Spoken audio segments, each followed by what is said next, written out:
Jiena Katja Stroud, il-kuratur anzjan ta' siti preistoriċi fi ħdan Heritage Malta, u nixtieq ngħidilkom ftit dwar aspett partikolari ta' siti preistoriċi li huwa fil-fatt il-ħajt li nsibu f'Borċ in-Nadur.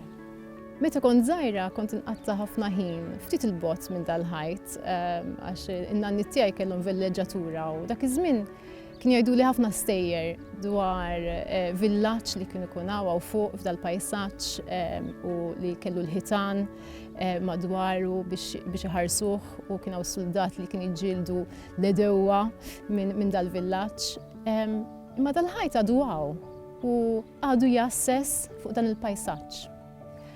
Għalfejn huwa importanti dan il-ħajt. Dan il-ħajt apparti li huwa enormi, ġie deskritt bħala xi ħaġa kolossali, ma parti minn hekk huwa element importanti fl-istorja difensiva tal-Gżejjer Maltin.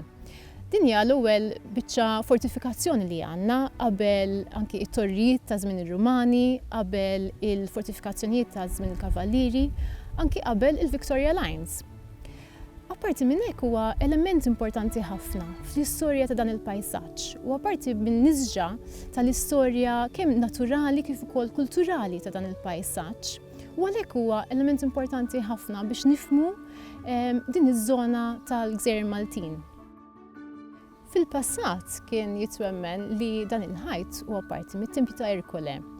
Li ġara kien fl-ewwel deskrizzjoni tiegħu minn Jean Quintin li kien l-awditur tal-Gran Mastru tal-Kavallieri ta' San Juan, magħruf ukoll bħala Quintinos, kien iddeskriva fdalijiet ta' ħitan kbar f'din iż-żona tal-Gżejjer bħala partijiet mit-Tempju ta' Ercole.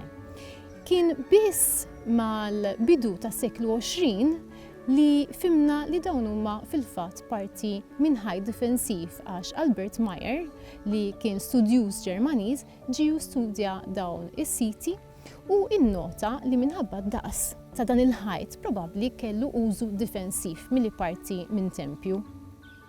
Dan il-ħajt imbena fil-fażi ta' Borċ in-Nadur fi żmien il-Bronż bejn wieħed u ieħor bejn nofs u l-aħħar tat-tielet millenju qabel Kristu.